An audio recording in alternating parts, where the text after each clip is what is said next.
Hey, everybody, Guy here from Chit Chat. Thanks for listening. You're probably at the gym or driving or folding laundry, and you're listening, and you brought us along with you, and I appreciate that. I'm really, really thankful that you guys continue to listen, continue to support what we're doing here. We've said it a lot of times, but we're not trying to solve any of the world's problems. We're just trying to have really nice conversations with people that are doing their best to make their slice of central Minnesota better. And today I got to do just that, a really fun conversation with my new friend, Steve Greenfield. Steve and I met last week. He and I had never met before. And Steve has worked in PR and advertising for over 40 years. That's the field that I work in. And so it was a really fun conversation. Someone who's been in the industry longer than I have, who's seen lots of things and has seen transitions in technology and ideas and all kinds of things. Just being able to have that conversation with Steve was really, really fun, and I enjoyed it a lot. So I hope you enjoy it as well. And again, we're really thankful that you're listening. As we're here now in year 2 of the podcast, the fact that you guys are continue to listen means a lot. Keep sending us ideas, and if there are people that you think would be a good fit for the podcast, I'd really love to hear them. And even like today, I met Steve a week ago, and having him on today was really, truly a blast. So again, thanks everybody. Really appreciate it.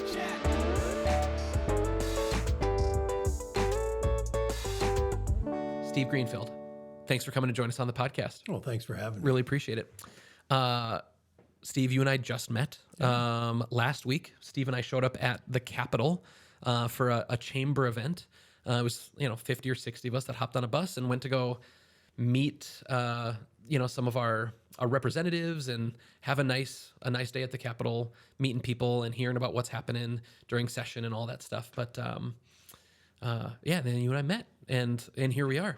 It's kind of odd, you go to a Chamber of Commerce event, and part of the deal is you work the room, right? That's you right. Go around and meet people, and I it. saw you, and I said, I haven't met this guy, and we start chatting, and then 24 hours later, we find out we've got a mutual friend, Ron Paulson. Yeah. Here we go. So seriously, Ron Paulson, the next day, I think it was the next day after Steve and I met, sent an email recommending Steve for the podcast, which was kind of fun. Ron Paulson, past friend of the pod, past guest here on the podcast, recommended that Steve come on, and so fun to kind of officially meet you. I guess I met you very briefly at the Capitol, and thanks for coming on today. Really appreciate it. It's been fun watching the other podcasts you've been doing. Yeah. This is fun. So let's see if we can have some fun today. That sounds great.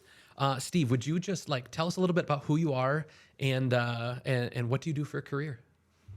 Okay, my name is Steve Greenfield. I'm in the public relations business. I've had a company called Greenfield Public Relations for 21 years. My office is in downtown St. Cloud. Most of my career and most of my life was spent in Duluth. Mm-hmm. And I started the company there, and she hates it when I say this, but I'm going to anyway. 16 years ago, I met a St. Cloud woman, fell in love with her. Mm. Next thing you know, I'm here for a weekend, and that weekend turns into a 4-day weekend, and pretty soon it's a 10-day weekend. And so now a 16-year weekend? Yeah. And so that's good. Sold the house, closed the office in Duluth, although still a lot of my clients are in Duluth, but full-time living and working in St. Cloud. Nice. How often do you get back to Duluth for work? That kind of varies. I mean, maybe on an average once a month, mm-hmm. but it's as with COVID teaching us all how to use Zoom and so on. A lot of those meetings we just do them by Zoom or on the phone. But no, I get back there sometimes for work, sometimes just to see family. Yeah, we have done a lot of work in the Duluth area over the years. There was a season when we were in Duluth for a couple of days every couple of weeks. So twice a month, we would spend 2 or 3 days in Duluth. We had a lot of different clients that were up there, and it's obviously the community is really, it's so beautiful up there. It's remarkable in so many ways. But I think one of the things that we learned in all of that time is that the community really it's so different than central Minnesota. Yeah.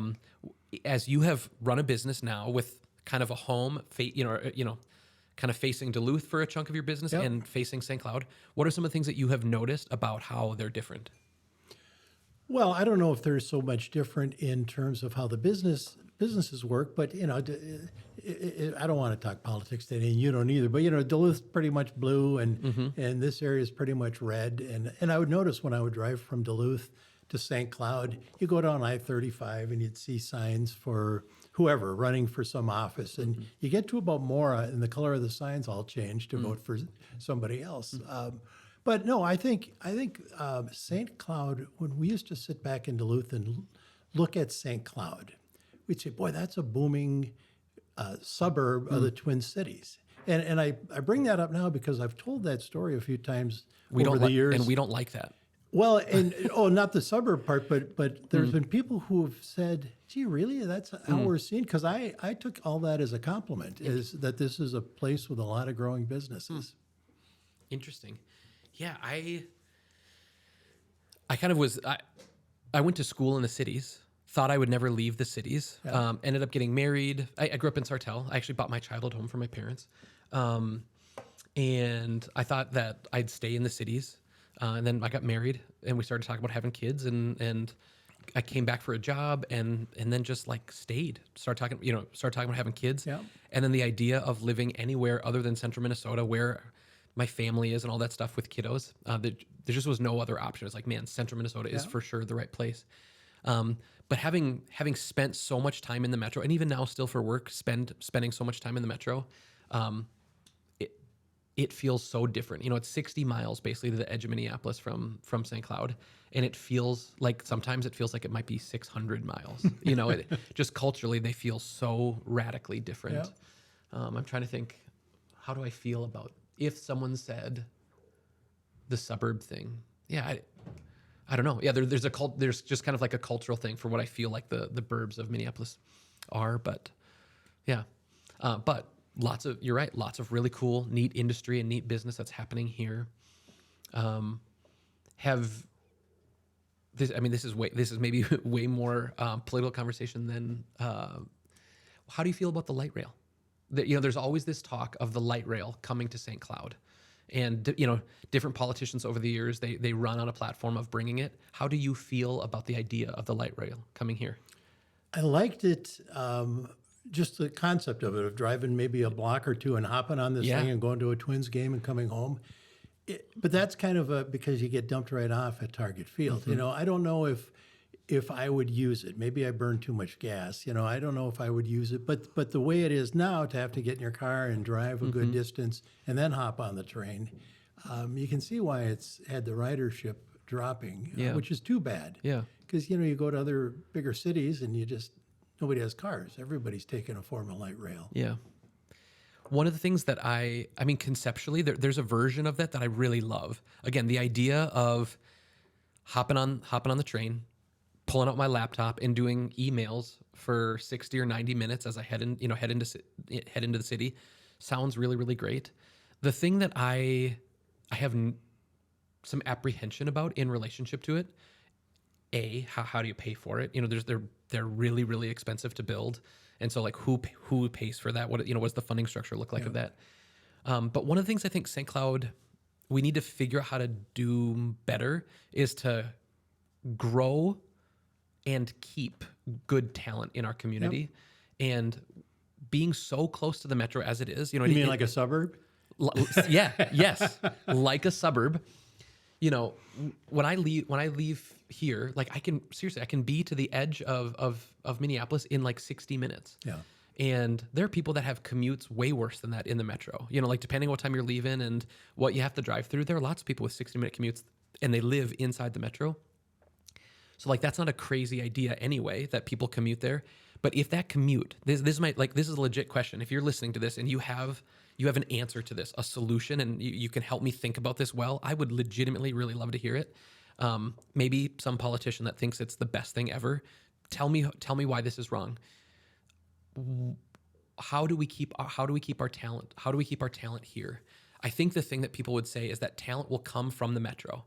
That people will be coming in from the metro to work here, and then they go back to live in the city. And I just don't know how that works. The cost of living is so much lower here than it is in the metro. So why wouldn't it actually be the opposite? Why wouldn't people, and again, maybe it could be good for housing or something, but heading into Minneapolis to go work, and then coming back here to live and sleep in an economy that's, a little smaller Yeah. than the metro. And so if that opens up and that transportation gets really, really, really easy, how do we keep people, really good, hardworking, talented people working in our community? That's the thing that feels like a little bit of a rub to me with that. And I'd love to know what the solution is, by somebody in relationship to that hurdle. But that hurdle seems, or that little pain point seems scary to me in relationship to what it would do to our community. I have a theory on that. That when you're at a certain age, when you're a young person, but let's say you're 24, 25 years old, you've graduated from college or not gone to college, but whatever, and you want to see how good you are. There's the lure of the big city and the nightlife and all that kind of stuff. I felt every bit of it. Yeah, and so you go there, and so I've long thought that we shouldn't necessarily think we're going to keep every 25-year-old, but once somebody gets down in To a larger 35? metro, yeah, and then they start to have a family and think, okay, let's move back where we came from. I've got nothing to base that on. It's just a hunch. Yeah. Yeah. I think that sounds reasonable. Again, but they could still live here. They could live here where the cost of living is so much lower, but then they're not actually staying and working inside of the businesses that are here in our community. Yeah. And so I think it could be great for our neighborhoods. It could be great for our housing.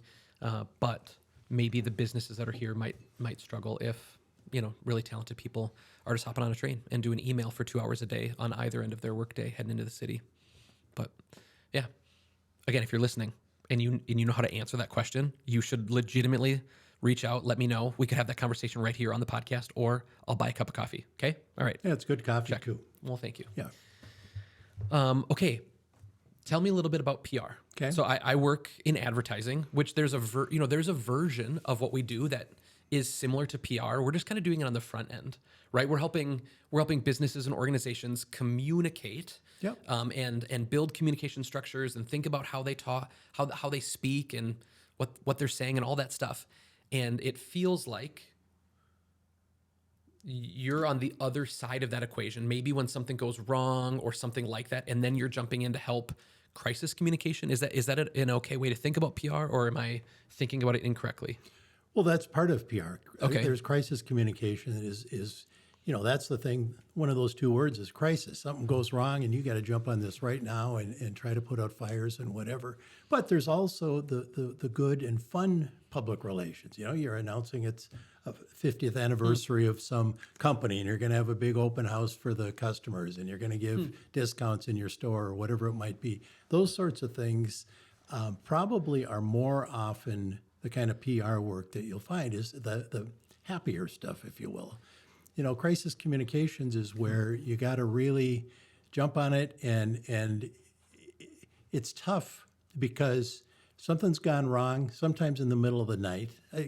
About 3-4 months ago, I got a call at 8:45 at night from an attorney in Duluth. And I looked at my phone before I know him, and I thought, well, this can't be good. He's calling me. And he had a client who had some trouble, and so I hopped in my car at 10 o'clock and drove to Duluth and met the guy the next morning. And that's not a typical day or a typical week. But when those things come up, You jump. you jump, and then you gotta ask a lot of questions. Say, okay, what went wrong? What audiences are affected by this? Is it an issue with employees? Is it customers? What is it? And so it's to sift through all that, but then to communicate, you just can't say, well, let's just say we're doing a great job here and we're really nice people. That's probably the case, but you got to because people can see through the BS if you're just saying, well, everything's fine, there's nothing to see here. Well, there's some crisis, there is something to see.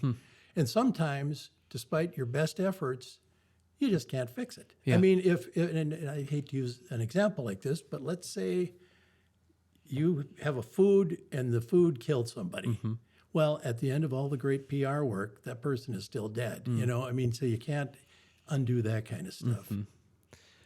Okay, so I get the way I've thought about PR. When people talk about being in PR, I think I have thought almost exclusively about the kind of the crisis side of that. Yep. How do you think the forward facing kind of front end of that before there's a crisis? How is that different than advertising? So like, why call it PR? Yep. Either, should you call it advertising or marketing, or should I call what we do every day PR? Because I mean, what you're doing, hey, 50th anniversary, this really cool thing is happening. Yep. I mean, from the advertising and marketing side, we do that thing all day, every day. Right. Is there a nuance there that I'm not understanding? Or like, what's the difference between what you do in PR, saying that the 50th anniversary, and what we do in marketing or in advertising for 50th anniversary? Well, there's a lot of overlap. I mean, there's a ton of overlap between public relations and advertising, and there's different definitions of PR. But one is that you're getting a message out as earned media. You know, you're not paying to buy an ad and buying an ad campaign. That you are just thinking of ways to get news coverage of it. So that's a simplistic way. But even with and I'll use that example I just gave a couple minutes ago about the crisis communications deal in the middle of the night. Well, part of what we did after the dust settled, if you will, is we ran some pretty heavy ads in the Twin Cities. Well, that was still part of the PR program. Yep. So there's certainly a lot of overlap. Yeah. Interesting. And you said you started Greenfield 20 some odd years ago. Just a little over 20 years ago. And what were you doing? What were you doing before you started that? I worked for a couple of different ad agencies over the years. Yeah. For a while, I was the in-house communications manager for the city of Duluth. I was the in-house advertising director for a group of restaurants. You know, so there have been times when I've been an in-house representative, and there's other times when I've worked at ad agencies and ad/PR ad agencies. Interesting. As you have engaged in your own business inside of PR and advertising for the last 20 years, you know, what's something that you've learned that you think that what's something that you've learned that you feel like you've had a unique kind of seat to watch that you think people should know about PR, about advertising? Well, I don't want to sit here and be on this mountaintop like I know everything, because I certainly don't. But I think a big piece, I'm not probably answering the exact question you asked, so you can push me on it. But a big part of public relations is being straight with people, being straight with your clients, being straight with the news media, being straight with the audiences you're reaching. And sometimes it's the hardest part, and you do the same thing when you're doing ads for clients, is you got to kind of question what they're trying to get done. And sometimes they want to say the sky is green, and you say, no, it's blue. Yeah. And that's hard to do with clients sometimes. But if you're worth your salt and you want to give the best advice you can, even at the risk of maybe getting fired, that's what you do. Yeah. One of the things that just like internal language that we use, you know, we don't really use it in like our forward facing like advertising for ourselves, but we talk about honest communication for our businesses. And that's the only kind of advertising that we want to do. We're not interested at all in someone coming in and telling us that they are the very best X, Y, and Z, and that they are better than everybody else. And when they're not running the best or even a good company, we don't really have any interest in that. It feels dishonest. Yeah. And B, it's so easy to see through that. If a community knows you and understands you to be something, to say that you're not that thing is really, really disingenuous. And so and again, it doesn't happen often, but when those clients come, our goal is to try to figure out, and it's happened so infrequently. We're almost at 10 years for Switchboard. It's happened so frequently where we thought to ourselves, like, I'm not sure we know how to communicate this thing, but that's trying to figure out from our perspective, what is the value here and how do we communicate that thing? And maybe that means we need to shift or change a little bit what it is they're actually trying to say. But my absolute favorite clients are the ones that sit down and they're running a really special company and they provide a really unique service in the marketplace. They love their clients. They take care of their clients. Communicating on behalf of those people and those kinds of stories is so much fun, and it's so easy because it's honest. And if one of the things that I like to say is, if you believe that your product actually help someone, you have a moral responsibility to sell to them. Yeah. Sometimes, when you work in sales, it can feel, it's for sure a trope that it feels icky. We often say like used car salesman, there's kind of like a vibe to a certain kind of salesman that is like disingenuous and fake. But that, what am I trying to say? That thing is only true of people that don't believe in the product that they actually sell. Yeah. If you believe that someone has a need and that your product uniquely solves that need, you should, with a huge smile on your face, you should try to sell someone something, because what you're trying to do is you're trying to help them, and you're trying to actually meet a need. You're trying to help the hero of that story get to the end of their day better than their day started. And that's a fun thing. Yep. When I show up to sell something, I love it. I absolutely love it, because I believe in our team, And so, it sounds similar in PR, and, that same kind of thing, that the goal is to be passionate about what you sell, passionate about what you do, passionate about what you communicate, and then give people opportunities to engage with that in a real way. You just reminded me of a example of public relations that isn't crisis communications, but there was a client in northern Minnesota. It was a tourism client. And we had done ads for him, and we had a long relationship. And the head of it called and said, we just got this report from the state of Minnesota that they had done this research that said for every dollar spent on marketing, there's a $128 impact on the area. It's pretty good. It's great. And so she said, so she had a 5-figure budget. She said, we want to run ads all over the place and talk about this. Mm-hmm. And I said, why don't you stick about everything but maybe about $1,500. This was many years ago. But I said about $1,500 in your pocket. We'll put out a news release about this, because this is huge news. Mm-hmm. So rather than having an ad on page 4 of some newspaper, there's going to be a story on page 1, and it's not going to cost you anything. And that's exactly what happened. Yeah. But that's really an atypical example. I mean, that is huge news. But she wasn't thinking of it from the PR perspective. She was thinking, we got to tell somebody, and it's going to cost us a lot of dough. But that was a nice example. Yeah. Being in the industry as long as you have, do you have any other kind of like fun stories, or not war stories, but, battle stories of something fun that you were able to be a part of, or something that went haywire that you weren't expecting? Well, I tend to block out the haywire ones. There you go.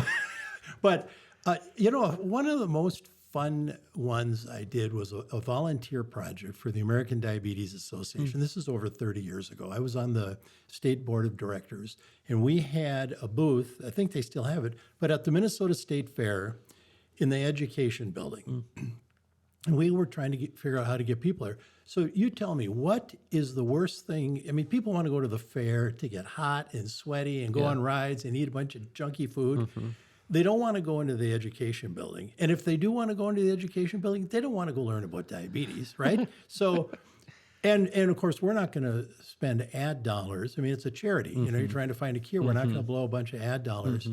So I remember sitting there once, okay, I got to come up with something kind of topical here. And so I was thinking of yardsticks. What do you have at a fair? You have snow cones, and you have yardsticks, and you have roller coasters. Well, then it hit me that one thing that's sold is cotton candy. And cotton candy is a lot of sugar. Well, diabetes is related to sugar. So what we invented was called sugar-free cotton candy. And the bit was this. Cotton candy has 2 ingredients: sugar And stick. and the paper stick. Yeah. And so sugar-free cotton candy. So we rolled these things up to look like the little stick you hold. And when you unrolled the stick, it talked about the symptoms of diabetes and where the money goes that you donate. And so then we made up a board like you might see if you're at a circus or something, where somebody's going around and they're carrying a board and there's a bunch of cotton candy sticking out of it. And we took some publicity pictures, and let me back up. Before we did that, we had a talk at the board level about, well, is this appropriate? I mean, diabetes is serious stuff, and we're going to kind of make a joke out of this thing. But we obviously said, look, we need to get attention in some way. Yeah. So we got a ton of news coverage, not just here, But several months later, somebody told me they'd seen something in a Chicago newspaper. And this is so long ago, we didn't have clipping services. Or, no, there were clipping services, but we just, the Diabetes Association wasn't going to invest in that. And even there was somebody with CBS News for many, many years, a guy named Charles Osgood. He had that morning Sunday show. And anyway, his office called me to say, Charles Osgood is thinking of doing something on this. Didn't. It'd be a better story if I said he did. But the thing is, we got a ton of publicity. We got a ton of people coming to get their free sample of sugar-free cotton candy. And everybody knew it was just a stupid stick. Yeah. Well, that's an example of something we could not have done because we could not have justified paying for it. And you kind of invent news. If you can invent news because there's a topical angle, that goes a long way. Yeah. That's kind of fun. Do you know who Don Shelby is? Yeah. Yeah. When you just said that about news, it made me think of Don. I have two friends from college who started a suit company called King Brothers Clothiers. They like bespoke men's clothing, and they did this. The first thing that they did together is they started a tie line called the Shelby Knot. And so one of these two brothers, they're twins, worked in news, and he got to know Don Shelby a little bit. And if you don't know who Don Shelby was, kind of a famous Minnesota news guy. Yep. Always looked incredible. And Don was famous for a way that he tied his tie, which is called the Shelby Knot. There's a Windsor, a single Windsor, a double Windsor. There's a twist. There's all these different ways that you can go about tying a tie. One of those ways is called the Shelby Knot, because I don't know if Don Shelby invented or he just made it famous, but it's called the Shelby Knot. And so my buddy pitched Don, you should join us and we should do this tie thing. Yeah. And so I got to photograph Don Shelby in his home with my buddies as they kind of like launched this tie line. And I got to meet Don Shelby for the first time in his home. But I was the first one to the house and knocked on the door, and his lovely wife came and opened the door, let me come in. And she's giving me a tour of their beautiful home that they just got done building. This just really, really beautiful, really smart, sharp place. All of these kind of like eco-friendly things that they did in the house to get a really nice rating. She's so proud of it. She's telling me all of that as she's giving me the tour. And then we get upstairs, and still it's just me and Mrs. Shelby walking through the house. And we get to this door, and she said, "Oh, have you met Don yet?" And I said, "Oh, I never have." "Oh, Don's in here." And she just opens this door, and it's Don's. It's his. I mean, it's a really big, beautiful room, but it's his closet. He has so many. He has like hundreds of suits.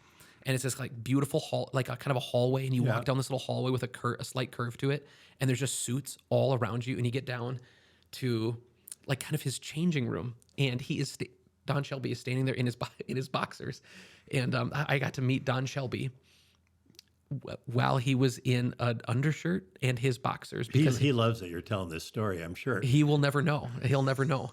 But I'm embarrassed, because I'm meeting Don Shelby and he's standing there in his boxers, and his wife is just like, she doesn't think anything of it, and she just walks in. "Don, this is Guy. He's working with Kenny and Danny, and hi, Mr. Shelby, nice to meet you." And I want to get out there as quick as I can to let him get into his suit so we can do the photo shoot. But anyway, a fascinating way to meet one of the most famous Minnesotans. Story is the driving force for us here at Switchboard. Story is also the reason that Chit Chat exists. We tell stories of the people around us through photos, videos, branding, and websites. Story helps us find meaning, and it draws a community together, and we would love to help tell your story. You can find us at www.switchboard.mn. We would love to meet you. We'd love to talk with you and learn more about the story that you are trying to tell, and how our story-driven marketing tools can help you communicate better. Can't wait to talk to you soon. There you go. Yeah.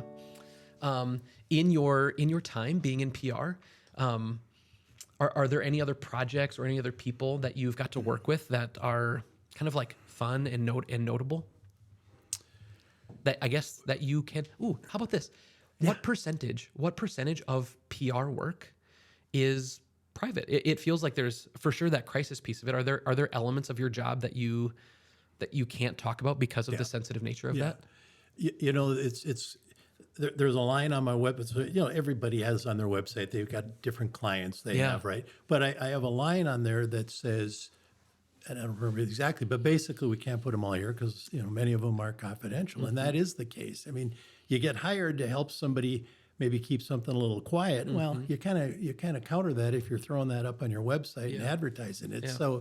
So yeah, it's most of them are public knowledge. I don't just because I want to stay in this business, you keep your mouth shut. Yeah. But it's just there's a lot of them who are quiet, and that's always flattering when you get that call from someone saying, "I got something here, and we need your help." And there was a client a few years ago that it's about 5-6 years ago, and she called me up and she wanted me to do some work. And it was all the good PR stuff, right? Yeah. The happy announcements and what have you. And we're sitting there talking, and I said, "I'm flattered, and I'm glad." I said, "But I'm just wondering how'd you find me? I mean, you want to know who said who? Did somebody recommend me, or how'd that work?" And she said, "No, but your sister had 2 sons who played hockey with my sons, and we used to talk in the stands, and I always liked her." And I said, "That doesn't mean anything about if I know what I'm doing." And she said, "Well, let's give it a try." Yeah. But I just thought that was the greatest way to get a job, is because your sister's kids played hockey with her kids. Yeah. Fun. I have a friend here in town who went to go work for a business in marketing. She was the marketing director at this business. It wasn't PR. It for sure wasn't crisis PR. But she sat down at her desk, and on the very first day, the individual that owns said company walked into her office and said, "Hi, my name's so-and-so. I'm the owner of this business. I need you to get my name off of Google." The person said it in some more aggressive kind of language. Yeah. But this is really the only thing that they actually wanted my friend to do. That's why they were there. It wasn't to advertise for the business or any of that stuff. It was, this person had gotten into some really serious, really sad trouble, and get my name off of Google. And even that sentence is sadly hilarious, because that's not how Google works. Right. You can't just unclick and just remove the box. Right. The amount of content you'd have to create that's better and more salacious than this other thing, but then you're just trying to bury it. But yeah, I think, the unique thing is that sometimes people in marketing, they end up, they don't have any sort of focus or expertise in the crisis PR thing. And then you might end up working someplace and, get asked to do, crisis PR kinds of things. But it's a unique piece of that. Have you ever had someone ask you for help that you felt a moral obligation to say no because of what they're asking you to? Yeah. And I mean, I say quickly because I know, and I'm trying to think of an example without making it obvious who that person is. Yep. But I do remember this was more advertising and PR work. This was my second year in business, so this is 19 years ago, and we had this nice client that we had just outside of Miami, and it was a friend knew a friend knew a friend. We got hired by this company. We're doing a ton of work for them, and they're paying their bills right away, and all this good stuff. But they were jerks, and I just remember it was a case where it just was. As I said, the checks all cleared, all that was good. Yeah. But at a few weeks, at whatever the appropriate time was, I just said, let's just kind of go our separate ways. Yeah. And I remember after having that phone call, saying to myself, I think I'm going to make it here. As a company, because if I'm now turning away some good work, and you never know if you're going to make it. I say this all the time. Yeah. I could get 5 clients call me tomorrow morning and all fire me at the same time. And you just never know. Mm-hmm. In your career, how many different times do you feel like you've had to fire a client? Not that, maybe 3 or 4. Yeah. Yeah. And fire, I mean, maybe they didn't even know they got fired. You know, it might have been just Which one of means you those did it deals. really well. Yeah, Which means you did it really, really well. It's not that. I mean, as I said, these people were kind of jerks, but Yeah. for the most part, it's just not going to work. Yeah. And I think one of the unique things with that is I think you have to do stuff like that if you have to do stuff like that less if you sell in a better kind of way. If you're really clear up front, about what you do and what you don't do and the kinds of clients that you're looking for, I think you end up later, weeks or months into a relationship that you think to yourself, oh, this is really not working. I think you have to do that less if you can sell in a better kind of way on the front end. And obviously, like when you're new in business, you say yes to stuff because there's paychecks to pay and mouths to feed, and so maybe you say yes to some things that you maybe shouldn't say. But the longer you stay in it, if you're listening and you're thinking about starting a business, it's one of the unique things to kind of navigate is, every time you take on a client, you're saying no to the possibility of the client that could come right behind them. It's tricky when you got to pay bills and stuff, but picking those clients right on the front end can save you a lot of headaches on the back end. And one of a really kind of a chief headache piece of that is then you have to fire clients less and the pain that maybe comes with that. Or and again, I think what you said, the best if you do need to kind of like part ways with somebody, that they don't really know that you did it, and that it just wasn't right, and everybody can kind of move on. It's nice because your clients quickly become your friends. I mean, not every single one of them, but I mean, there are, when I told you about having clients in Duluth and clients in St. Cloud, I'll have a client call me and say, hey, when are you going to be in whichever town next? If I'm in when are you going to be in Duluth next? I'll say, that isn't the question. If you tell me there's a meeting tomorrow morning at 8, it's my job to be there at 5 to 8. It's just, that's my job. Don't worry about it. Yeah. But they're still friends. And then they start saying, well, how about if we meet at 10:30 in the morning? And you I mean, there's a couple of my clients where we become great friends just for decades. And that's kind of fun. Agreed. I guess Switchboard is 10 years, but I've been a photographer for like 15-ish years. And I mean, a couple of my very, very close friends that I still have today are people that I met on photo shoots, and either through Switchboard or when I was shooting weddings before. It's a really, really fun thing if you kind of open yourself up to that and you let yourself engage with your clients in a really friendly way. One of the byproducts is that you get some really, really sweet relationships that kind of come out of that. What you and I are talking about, and whoever's watching or listening to this right now, we're all do the same stuff. If we're in advertising or PR or selling cars or selling homes or building something, it's all relationships. People want to work with people they like. Now, they also want to work with people they like who know what they're doing. Yeah. But they want to work with people they like. Yeah. Competency and chemistry. Yeah. Yeah. You can easily make a mistake and push too hard on either of those. One of the things that we kind of talk about when we're helping build communication for people is we talk about empathy and authority. Nobody cares how much you know until they know how much you care. And so for businesses that are trying to communicate, if you just bang the drum really, really hard, I know what I'm doing. I'm the most capable at this. You can burn people out really quickly. They have no reason to listen to you or to care about that if you haven't first shown them how much you care about them and how the thing that you're actually interested in is helping meet one of their needs. And then they really would like to know that you have the competency to do that, but you don't really have their ear yet to tell them about your competency if they don't know that you legitimately care about them. Steve, you've been in the advertising PR world for 20 years for yourself, and then however many before. Yeah. By the way, I looked. Nobody else you've done these with has the color hair I have. I'm the oldest person you've had here. That's not true. Yeah, it is.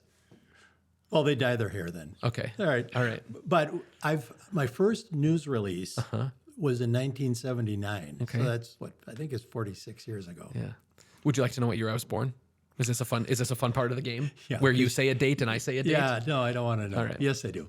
I was born in 85. Yeah, okay. Yeah. That's just great. So you have been in this industry for a long time. Yep. You have seen the ebbs and the flows of how businesses think about marketing, how they think about creative and all of that stuff.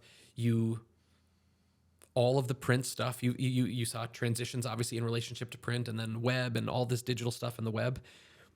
What do you think is coming? What do you think the next handful of years, the next 5 or 10 years look like in our industry?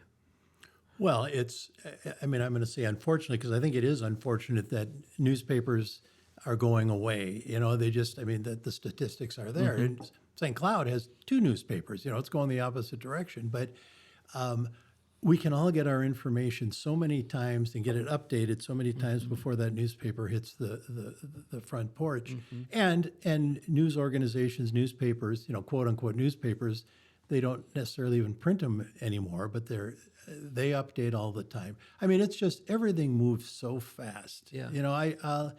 There was a time when early on the first ads I ever did at an ad agency. So you'd write an ad, you'd drive across town to meet a client, get it approved, make some changes, and then you would type the ad copy and drive it across town to a typesetter. Typesetter would print it all. You'd look, they have a typo on it, so they got to fix it, and they'll get it back to you the next day, and you go get it, and you bring it back, and your artist puts spray mount on it, which is, for those of you who don't know what it is, it's like a hairspray bottle, except it's glue. It's glue, and your nostrils glue together with it, and put that together, and the key line, all these words I haven't used in decades, but it took forever from the start of an ad to the end of an ad, and now you can literally do that stuff in 15 minutes if you've got your ducks in a row. And so sometimes you say, boy, it was easy if we wanted to reach people and kind of hit, quote unquote, everybody. There were 3 TV stations. You buy ads there. There were X amount of, and one so big it was a lot newspaper. easier. But the other side of that coin is there used to be a term, and maybe there still is in advertising, that where a business would say, I know half of my advertising budget is wasted. I just don't know which half. And that's, you're putting it out there because you're hitting a lot of people. I would say that if you're a barber shop and running a TV spot that is seen by somebody 150 miles away, well, that's a lot of wasted coverage. That's not to say to not do it, but just so you know, you're hitting a lot of people who will never be coming in for a haircut. So with the way targeting is able to be done, it still amazes me where I might look at a place to go on vacation. I'll be online and looking, and bang, just like that, I'm getting ads from that hotel forever after that. And it's just great to not, and it's targeted. All this stuff, and your audience probably knows it also. I won't belabor the thing, but where the future is going, I just think that's more so. Things are much, much, much more targeted. They're just going to keep getting that way. Sometimes it's kind of scary how much whoever that is out there knows about us, and they're able to hit us with the exact message. I'm thinking I might need some new car tires, and I see an ad. I'm only thinking about it. Have you started to engage with and use AI in any of your work? Have you jumped in at all trying to figure out how to maximize that tool inside of your business? No, I have not, and I probably should. But it's because I'd like to be arrogant enough to say, well, AI can't do what I can do. But I've taken the ChatGPT for a test drive a couple of times and said, wow, this is pretty good what they just did. Yeah. I don't think you and I are going to become obsolete, but there's a lot of that AI out there that is going to write ads. I tested this with a friend of mine that works in an ad agency in Sioux Falls, and this is a couple of years ago when it was just coming out, and he says, give me a client. And I said, okay, I gave him this tourism client we were working on. And he went in there, and this thing spit back a 30-second spot. It was 32 seconds long, and that was the only thing wrong with it. It was so good, and it was just pulling all this stuff from a million different places. Yeah, it's one of those things where I feel kind of like an old soul. Kind of some of my dispositions in general are I'm fairly skeptical with new technology. I don't necessarily want to embrace technology quickly. The fact that something's brand new, I have like a little aversion to it. I kind of need to warm up to it.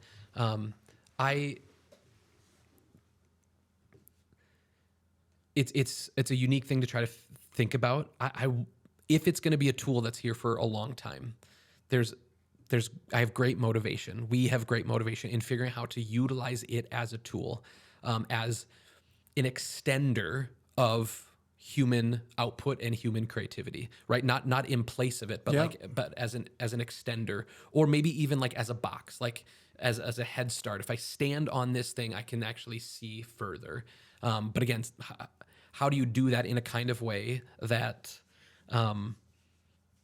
that keeps that human touch, this piece of advertising, this like understanding of being a human, and how I like to be communicated to through advertising. That thing, there's some element of that feels so intrinsically human. And so like, how do you keep that thing and continue to use tools? I think that there are some of us in our industry who are holding it at such a distance, that I think someday we'll look back to like the people maybe in like the 90s who are like, I'll never have an email address. Yeah. Well, that dam's going to break. You can try to hold it back, but it's just gonna, Yeah. I remember when I had my first couple of cell phones where I could have access to my emails, but I didn't want them. Yeah, right. And I'm not going to do it. But I remember being at a meeting, and I had to drive.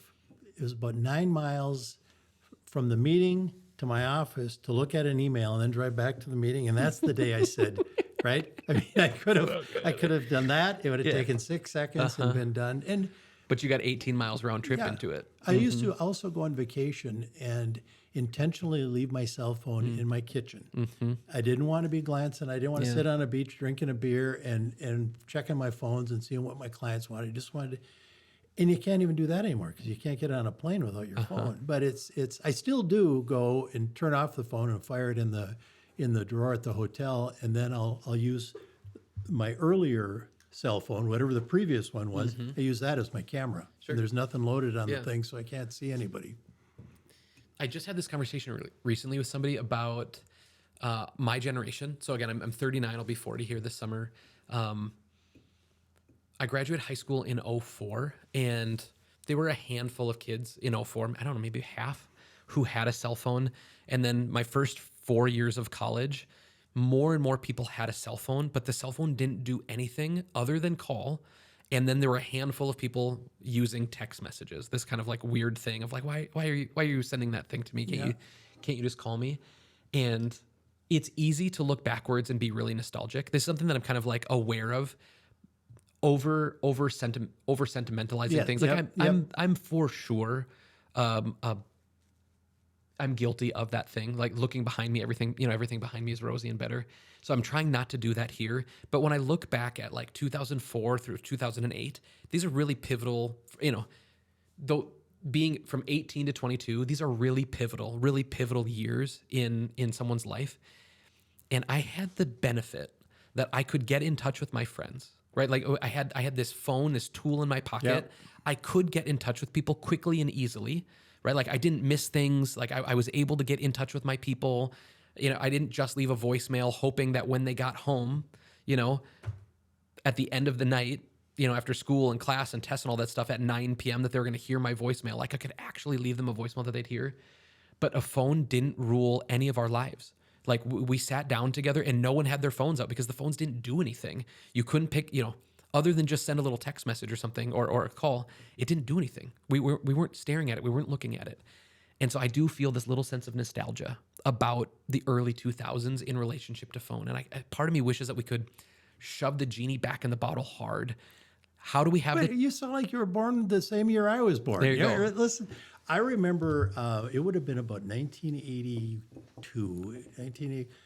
The sales guy came to my office. I was a freelance writer at the time, but he wanted me to buy this thing called an Apple Macintosh. And I hopefully thought, you just bought stock instead. yeah, no. but I thought, this is stupid. I've got my typewriter right here, right? And in my office, if you come to my office, I've got all the modern technology, but sitting over here, I've got my grandmother's Underwood typewriter, and it's just the juxtaposition is pretty cool.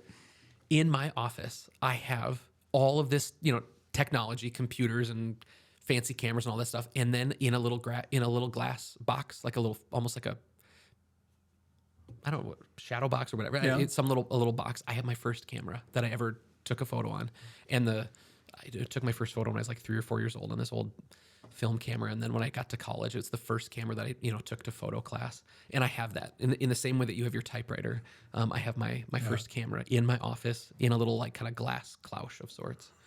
So when we're done, I'll take you up there and I'll show you that first camera. Well, sweet. Steve, this is really fun. It was fun to get to know you just a little bit at the Capitol, and then I'm thankful that Ron recommended. Yeah, me too.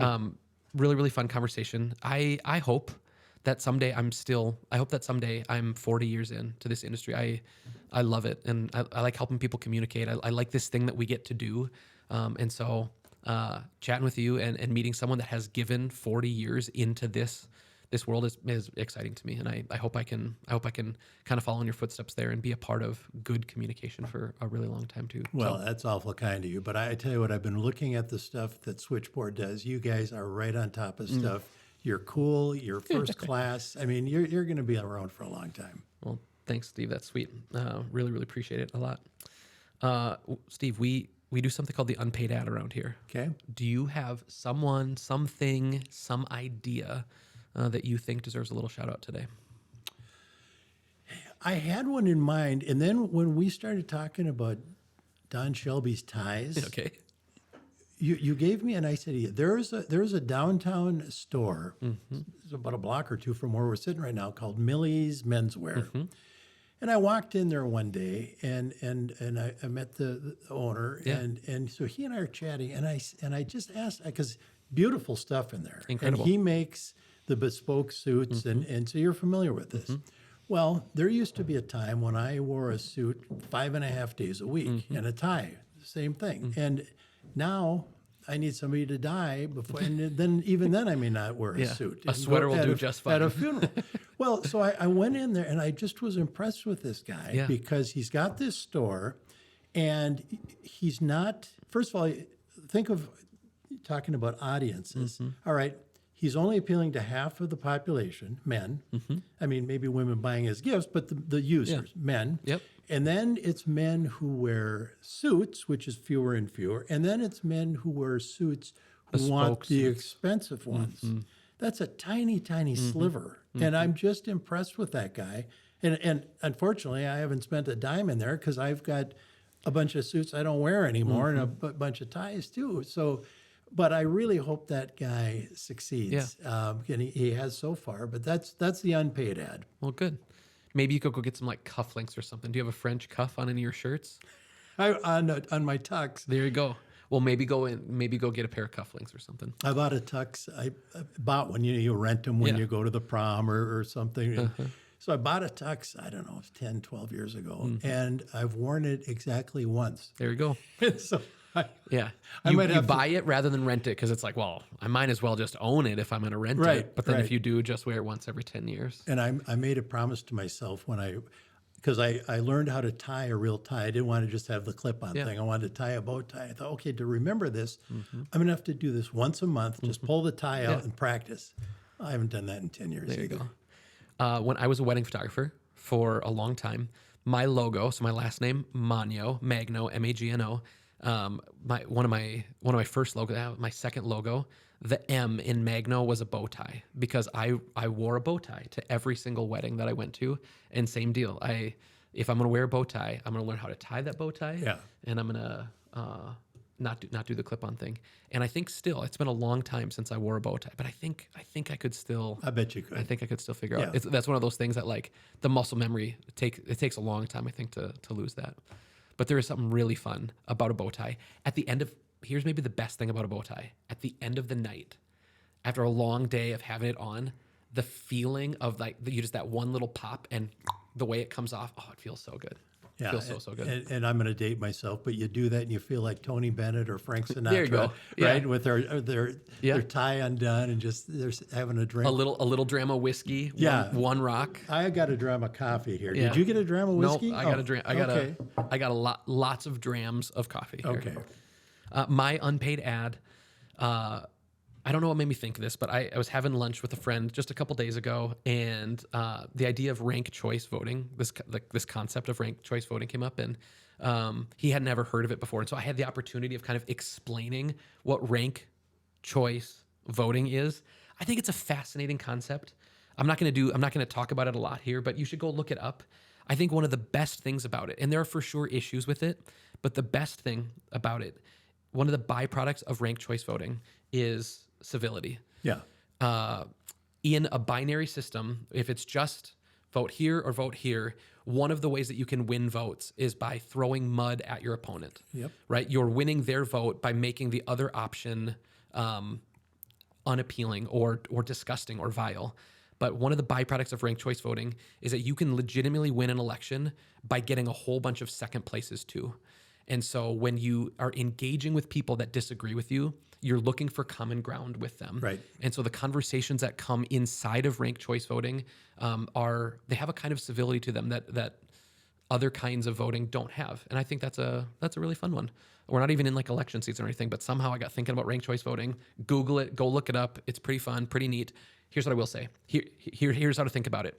If apple pie, chocolate cake, and chocolate muffin are running against each other, apple pie can win with 40% of the vote because 60% of the vote is going to get split by chocolate cake and chocolate muffin. Yeah.